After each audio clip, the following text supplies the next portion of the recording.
Nós temos passado por um período de fortes chuvas, né, aqui no Brasil. Houve um registro, inclusive em São Paulo, de 164 milímetros, agora no mês de março, por exemplo, no manancial Rio Claro, que abastece uma extensa área, por exemplo, na zona leste da região metropolitana, incluindo outras cidades, bairros da capital também, não é? E o que a gente vê é que o problema das enchentes é recorrente. Ano a ano voltam os problemas, foram mais graves, né? Você teve mortes, inundações, mortes esse ano. Quer dizer, o problema está aí, né? O problema é sem solução até aqui.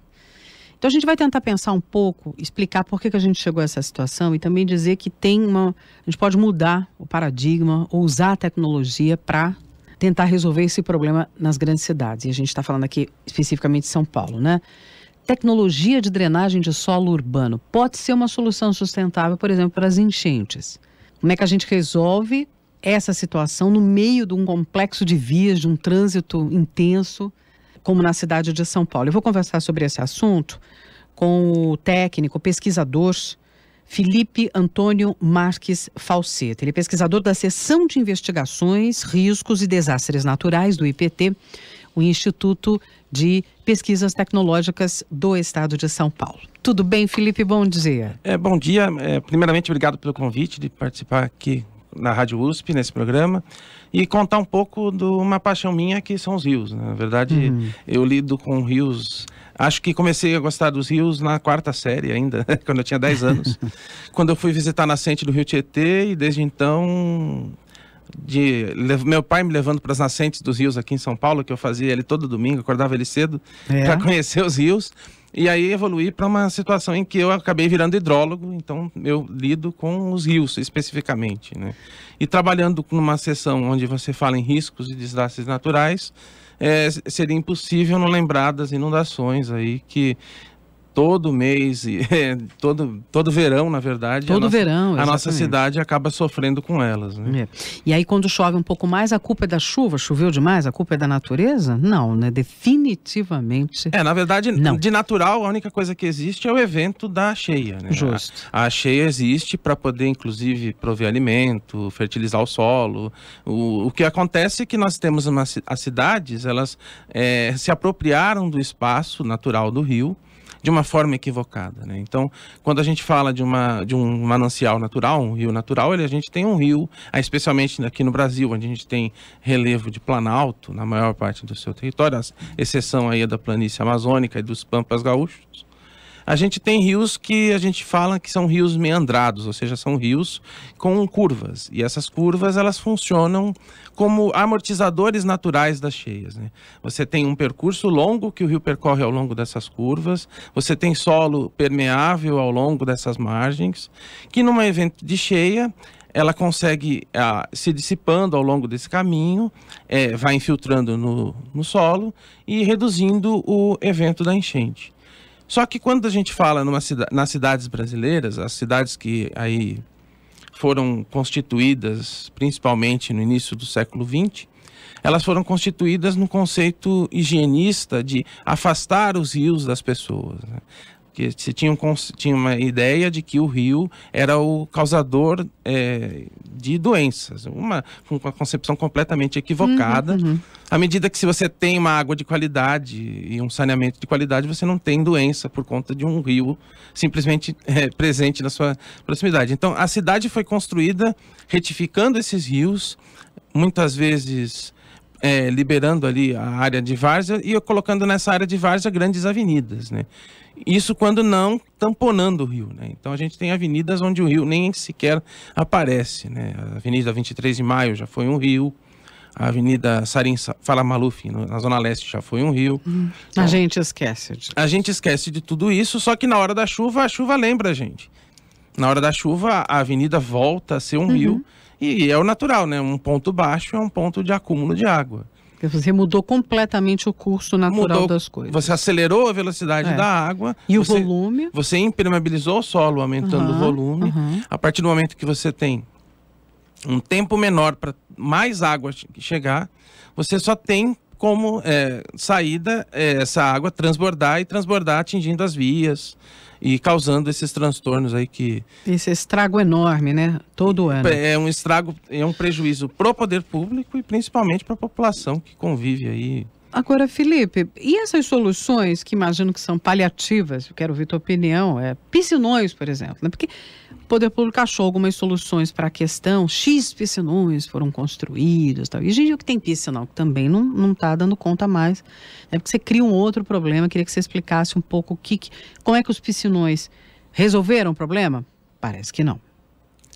A gente tem, à medida que o aceleramento do curso da água, o aumento do volume de água proporcionado pela inundação, começou-se um movimento, aí já estamos falando na década de 1990, para tentar conter um pouco dessa água ao caminho do rio e tentar imitar o que a várzea faria naturalmente, né?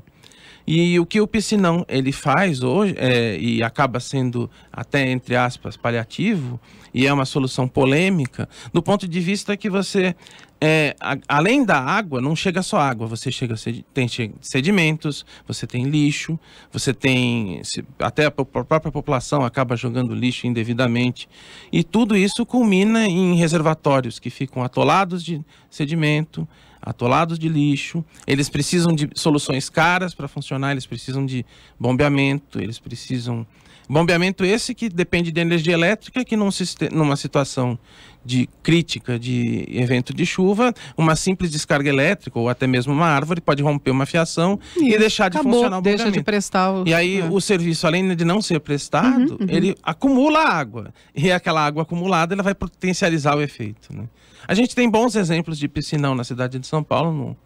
A gente não pode esquecer do piscinão do Pacaembu, que resolveu, pelo menos até então, né, o problema das inundações. Mas são raros esses bons exemplos, né? Piscinões a céu aberto, geralmente eles viram aterros de lixo. E como eu estava falando, o acúmulo de sedimento é também um problema, um ônus para o poder público. Porque imagina desassorear um piscinão, tirar um sedimento que pode eventualmente estar contaminado por conta de... a gente sabe que nas nossas avenidas, onde estão os rios, você tem restos de pneu, você tem óleos, você tem graxas, você tem N componentes ali que vão ser carregados nesses sedimentos, e esses sedimentos precisam ser dispostos em lugar adequado. Ou seja, em algumas situações, como você disse, alguns deram certo, outros não, você cria um outro problema, né? Você não resolve, não só você não resolve, como você cria outro problema, mas são medidas, enfim, emergenciais e paliativos. Agora, você tem que mudar completamente a lógica. Retirar as marginais de onde elas estão é impensável, né? Então, tentar pensar numa solução, Felipe, viável para esse problema. Por exemplo, você teria que fazer mudanças muito grandes. Eu abri a nossa conversa falando sobre uma tecnologia de drenagem de solo que fosse sustentável. Do que a gente está falando exatamente? O que pode ser feito? Acho que nós chegamos num ponto, na verdade, não é nem acho, é certeza absoluta, é mais do que isso, que nós temos que solidarizar frente ao que está acontecendo, né? No sentido de que não dá mais apenas para pensar em soluções concentradas, e a gente tem a solução de imitar o trabalho da várzea é a solução mais coerente, só que a gente não tem como tirar uma marginal e colocar o rio de volta. Acho que a gente teria muitos outros problemas para resolver se fizéssemos isso. Sem dúvida. Embora tenhamos exemplos disso no mundo, né? Temos a cidade de Portland, no Oregon, fez isso nos Estados Unidos. A cidade de Seul, acho que é a solução mais conhecida, onde viaduto e avenida foram retirados e foi colocado novamente o curso d'água no seu lugar. Mas para São Paulo, isso não se pratica, não há essa solução. Nem se discute. Quando a gente fala em solidarizar, a gente fala em pensar em piscininhas, né? A gente poderia pensar em pequenas áreas de armazenamento dessa água ao longo dos cursos de drenagem. Então, eventualmente, a gente poderia valorizar as áreas verdes, os telhados verdes, os grandes empreendimentos, eles têm áreas possíveis de serem permeabilizadas novamente para receber essa água de chuva, né? Não tem por que a gente ter pátios enormes de concreto e asfalto que são impermeáveis, que estão só potencializando a quantidade de água que chega no rio. Se a gente pensar em soluções permeáveis, de pavimento permeável, também a gente pode absorver parte dessa água que vai chegar no rio. Mas essa tecnologia é cara?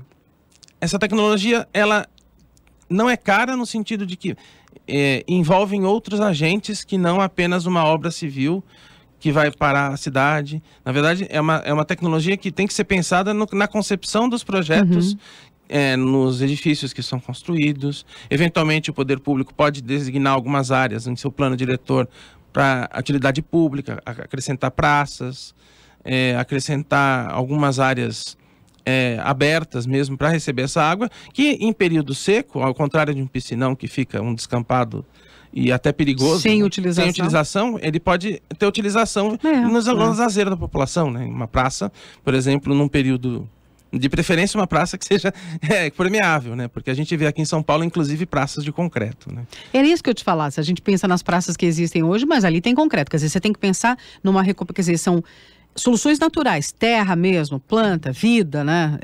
Esquecer o concreto. Esquecer o concreto e trazer a vida de volta. A várzea, que na verdade é onde ela nunca deveria ter saído, né? A gente não vai conseguir, o rio vai continuar retificado ali, mas a gente vai conseguir absorver parte dessa água que já iria direto para o rio e reduzir um pouco do pico da cheia e dar o tempo para a água escoar sem maiores transtornos ali.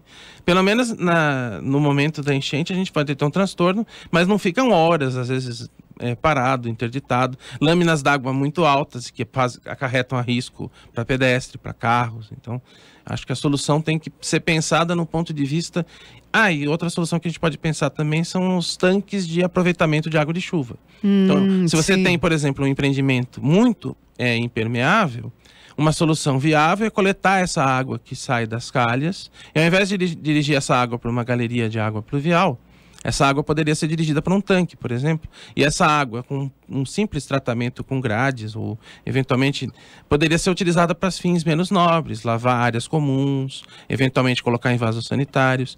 Essa já é uma solução mais difícil, porque requer modificação da estrutura da drenagem do edifício. Mas a solução de aproveitar essa água de chuva para drenar águas comuns também evita que essa água chegue no rio e, ao mesmo tempo, dá utilização para essa água no próprio edifício, né? Ele vai economizar água.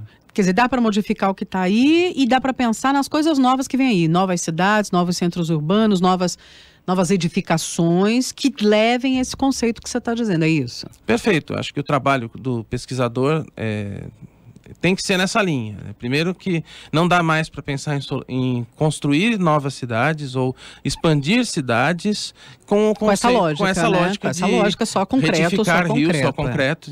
Nós temos que repensar as nossas cidades para que os erros que foram cometidos no passado não sejam novamente cometidos. Dar o espaço porque o rio necessita, porque numa cidade que ainda não chegou ao rio, a cidade não chegou no rio, existe a possibilidade de fazer vias marginais distantes.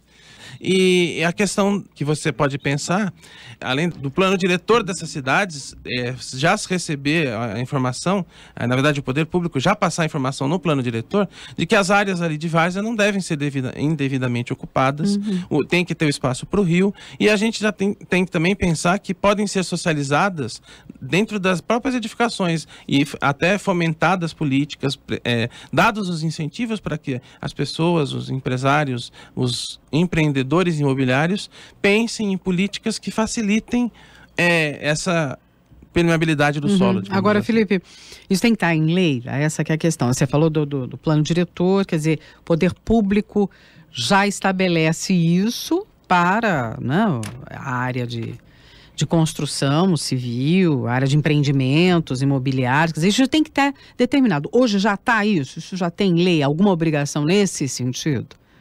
Existe, por exemplo, em São Paulo, a lei da piscininha, que obriga os empreendimentos, eu não me lembro de cabeça, mas eventualmente são empreendimentos com áreas impermeáveis muito extensas, eles devem receber parte da água de chuva em tanques de retardo, ou seja, eles já devem armazenar essa água.